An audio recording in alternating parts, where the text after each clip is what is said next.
नमस्कार जय हिंद साथियों, मैं आप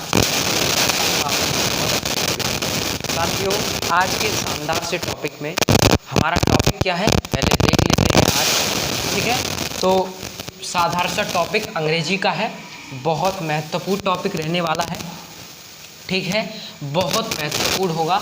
वो इसलिए है क्योंकि आज हम क्लास 3 से लेकर 12 तक के बारे में जो मतलब इनके लिए बहुत महत्वपूर्ण टॉपिक के बारे में चर्चा करेंगे। ठीक है, यहाँ और हम आपको पूरा एक चीज़ और बता दूँ कि जो हम 10th आपको पढ़ा रहे हैं काल नाम का जो टॉपिक आपको पढ़ा रहे हैं हम, वो पूरा का पूरा जो टॉपिक है उसमें क्या नाम है आपका जो 3 प्रकार के टेंस होते हैं, प्रेजेंट, पास्ट और फ्यूचर। तो कुल मिला के हम तीनों को एकदम समझ लीजिए कि आपको पूरा करवाएंगे कंप्लीट। इंग्लिश तो ग्रामर तो आपको पूरी करवाएंगे ही, उसी के साथ साथ साइंस को भी हम जो है क्लास जल्द से जल्द आपके लिए लाएंगे, साइंस की क्लासेस। और उससे पहले मैं आपको ये भी बता दूं कि टेंस का जो प्रेजेंट है उसका जो इंडेफिनिट, कंटिन्यूस और जो ये तीसरा है परफेक्ट, उसको अभी हम जो है समझेंगे, पूरा एकदम एक्सप्लेन करेंगे। उसके साथ साथ उसका नियम बताऊंगा, विद एग्जाम्पल बताऊंगा। ठीक है, तो आप बने रहिए, अपने मित्रों के साथ शेयर जरूर करें इसको। ठीक है, और एक लाइक जरूर करें। ठीक है, अगर आपको वीडियो पसंद आए तो। ठीक है, चले आ जाइए। सबसे पहले आज हम पढ़ेंगे प्रेजेंट परफेक्ट टेंस। होता क्या है प्रेजेंट परफेक्ट टेंस, पहले तो ये जानना जरूरी है कि होता क्या है। जैसे मेरे साथियों, अगर मैं ये कह दूं आपसे कि इसकी पहचान क्या है, डेफिनेशन क्या है, डेफिनेशन कह सकता हूं, परिभाषा, पहचान, बात तो वही है ना, कोई अलग बात नहीं है। तो मैं ये सारी चीज़ें कह सकता हूं। ठीक है, अब बात समझते हैं कि जिन वाक्यों के अंत में चुका है, चुकी है, चुके हैं, ठीक है, ऐसे शब्द जिनके अंत में चुका है, चुकी है, चुके हैं, ऐसे शब्द अगर हमें लास्ट में, जिन वाक्यों के लास्ट में देखेंगे, उनको हम क्या कहेंगे, प्रेजेंट परफेक्ट टेंस कहेंगे। साथियों क्या कहेंगे, प्रेजेंट परफेक्ट टेंस कहेंगे। आपने कि बिल्कुल क्लियर है भैया, एकदम क्लियर है। ठीक है, तो अब यहाँ पे हमारा ये हो गया पूरा का पूरा। यहाँ पर ये वाला चुका है, चुकी है, चुके हैं, लिया है, दिया है, आया है, गया है, ऐसे शब्द अगर हमें देखने को मिले तो हम उसको प्रेजेंट परफेक्ट टेंस कहेंगे। आपने कि बिल्कुल ठीक है।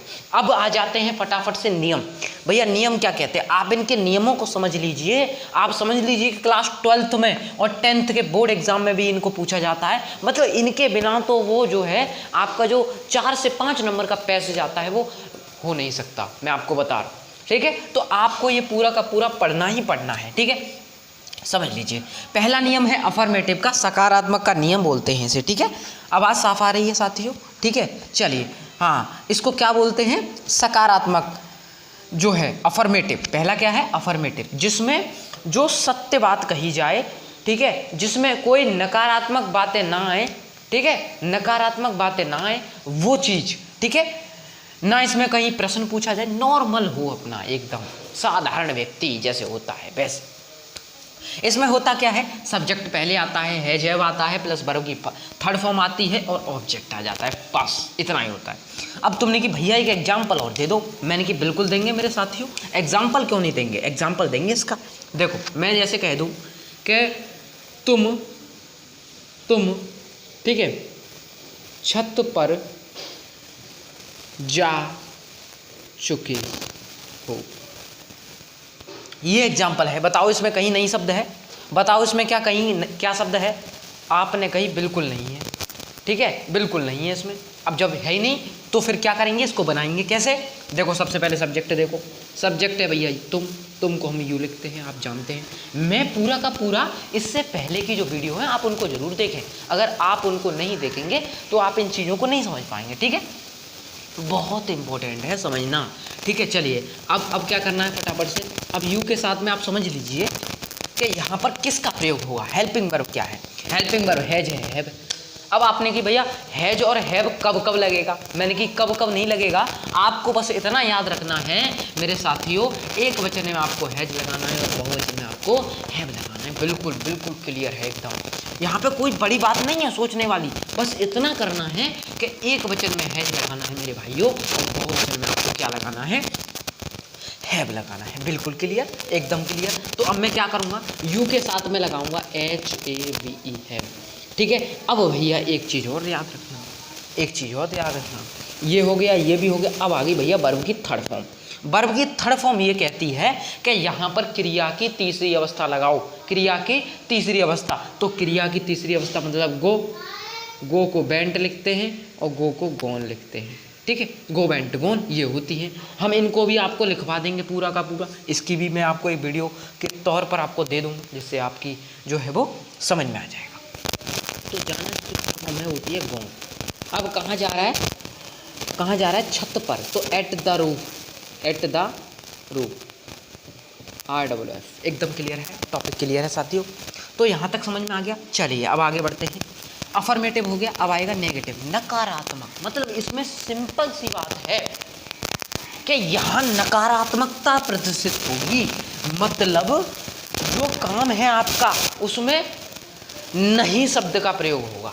जैसे मैं कह दूँ, हम यह पाठ पढ़ते हैं या पढ़ चुके हैं, तो उसमें क्या आएगा कि हम इस पाठ को नहीं पढ़ चुके, समझ रहे? तो इसमें नहीं शब्द आएगा। क्या आएगा मेरे प्यारे भाइयों, नहीं शब्द आएगा। बिल्कुल ठीक, कोई दिक्कत नहीं। तो यहाँ पे नियम क्या कहेगा, subject, has, have, not, verb की थर्ड फॉर्म और ऑब्जेक्ट। बिल्कुल क्लियर, बिल्कुल क्लियर भैया। अब इसका एग्जाम्पल और देता हूँ, क्योंकि जब तक एग्जाम्पल नहीं होगा तब तक चीज़ समझ में नहीं आती है सही से। ठीक है, जब तक एग्जाम्पल नहीं होता तब तक कोई चीज़ सही से समझ में आती नहीं है। ठीक है, तो हम एग्जाम्पल एग्जाम्पल हो गया। चलिए अब अगली जो बात है वो ये है कि यहाँ पर आप समझ लीजिए सब्जेक्ट है। हाँ, तो इसमें नहीं वाला लेना पड़ेगा। अब मैं पाठ याद, या फिर हम ऐसे लिख सकते हैं, हमने पाठ याद नहीं किया और है। ठीक है, समझ में आ रहा है? ये हमने ले लिया। अब हम इसको कैसे बनाएंगे, हमने की आएगी वी, हमने की क्या आएगी वी, वी के साथ में HAVE लगेगा। क्यों आपने की, क्यों मैंने की इसलिए क्योंकि जो हमारा बी है वो है बहुवचन। क्या है मेरे भैया, बहुवचन। और बहुवचन के हर हाल में HAVE लगेगा। बताओ यहाँ तक क्लियर है बात, क्लियर है? चलिए अब आगे आ जाते हैं। ठीक है, चलिए वी हैव, बी हैव के बाद अब हम क्या लेंगे मेरे साथियों, वी हैव के बाद अब हम लेंगे करना की, याद करना। देखो याद करना तो वैसे अगर हम चाहें तो एक ही कैटेगरी में ले सकते हैं, याद करना पूरा का पूरा, वो उसी जो है वो वर्ब में आ जाएगा। तो याद करना की लर्न होती है, लर्न की जो थर्ड फॉर्म है वो है लर्न, लर्नट है। ठीक है साथियों, तो LER लर्नट। अब पाठ की बात आई तो द लेसन, क्या भैया, द लेसन। बिल्कुल क्लियर। सबसे पहले आप देख लो, मैंने पहले सब्जेक्ट लिया है, देख लो। दूसरे पे फिर हैज हैव ली है मैंने, देख लो एकदम हैव लिया है, बहुवचन था। ठीक है, फिर नोट ले, एक सेकंड सॉरी, देखिए यहाँ पर मैंने नोट नहीं लगा पाया, आप ध्यान में रखना नोट जरूर लगेगा, क्योंकि भैया जब नहीं आएगा तो आपको जो है वो हर हाल में नोट का प्रयोग करना है। ठीक है, हर हाल नोट का प्रयोग। तो मैंने यहाँ पे नोट का प्रयोग कर लिया। ठीक है, have note learned the lesson, ये क्लियर हो गया। अब यहाँ पे नोट लगाया, थर्ड फॉर्म लगाया, ऑब्जेक्ट खत्म, बिल्कुल क्लियर। तो यहाँ तक क्लियर है, एकदम क्लियर है। चलिए आगे बढ़ते, ठीक है आगे बढ़ते। इंटेरोगेटिव, इंटेरोगेटिव में क्या है कि यहाँ पर फर्स्ट टाइप में ये होता है कि इसमें क्या शब्द जो है वो पहले आता है। जैसे मान के चलिए हमने ले लिया, क्या तुम गांव में रह चुके हो। तो क्या तुम गांव में रह चुके हो, इसमें क्या शब्द पहले आ गया, तो हैज और हैव का जो प्रयोग है वो हम सबसे पहले करेंगे। अगर हैज और हैव का शब्द का प्रयोग पहले होगा तो हमें ये देखना पड़ेगा कि ये बहुवचन है या एक वचन। तो तुम है भैया बहुवचन, तो बहुवचन होने के साथ साथ हम यहाँ पे हैव का प्रयोग करेंगे, HAVE। बिल्कुल क्लियर है, एकदम क्लियर है। ठीक है, उसके बाद में हम ले लेंगे सब्जेक्ट, सब्जेक्ट है भैया यू, तो यू लिख दो। ठीक है, बिल्कुल क्लियर। अब क्या तुम गाँव में रह चुके हो, तो रहना की होती है भैया लिव, लिव के साथ में थर्ड फॉर्म जोड़नी पड़ेगी, क्योंकि हमने कह दिया कि इसमें जो है क्रिया की थर्ड फॉर्म लग रही है। क्रिया की थर्ड फॉर्म। तो लिव्ड, अब मैं की आएगी इन, द और गांव की आ जाएगी विलेज। क्लियर है, एकदम क्लियर है, ठीक है, यहाँ तक क्लियर हो चुका है, ठीक है। चलिए चलिए आ जाइए, आगे बढ़ते हैं। देखिए ये हो गया, have you lived in the village, एकदम क्लियर, क्या तुम गांव में रह चुके हो।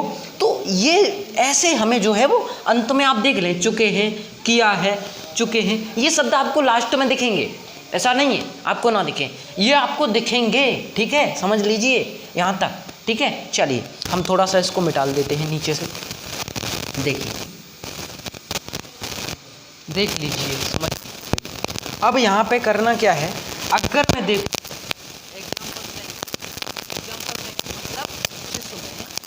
टाइप थे इसके, जो इंटेरोगेटिव है, जो प्रश्न सूचक है, फर्स्ट टाइप बता दिया मैंने, क्या शब्द पहले आएगा, ठीक। दूसरे में सेकंड टाइप में क्या है, इसमें तुम्हारा क्या शब्द या क्यों शब्द, ऐसे शब्द जो है वो बीच में आए। जैसे WH फैमिली कौन से होते हैं, देखो WH फैमिली वाई में से होता है क्यों, ठीक है, आप इसको नोट कर लें अपनी नोटबुक में, ठीक है। हु में से होता है कौन, ठीक है, इस तरीके से। व्हाट में से होता है क्या, ठीक। व्हेन में से होता है जब, कब, जब या कब। तुमने कि एकदम क्लियर भैया, एकदम क्लियर, कोई डाउट वाली बात नहीं है भैया, ठीक है। गर्मी है थोड़ी तो इस वजह से पसीना आ रहा है, कोई बात नहीं है, आप समझते रहिए टॉपिक को, ठीक है। क्यों की हो गई भाई, हु मिस कौन, व्हाट मिस क्या, व्हेन मिस जब और कब, इस तरीके से हम ले लेते हैं। ये चुनिंदा तौर पर इनको समझ लीजिए आप अभी, ठीक है।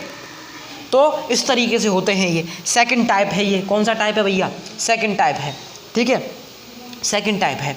तो अब सेकंड टाइप में क्या होगा कि अब मैं ले लूँगा, क्या मैंने ले लिया, राजन, राजन विद्यालय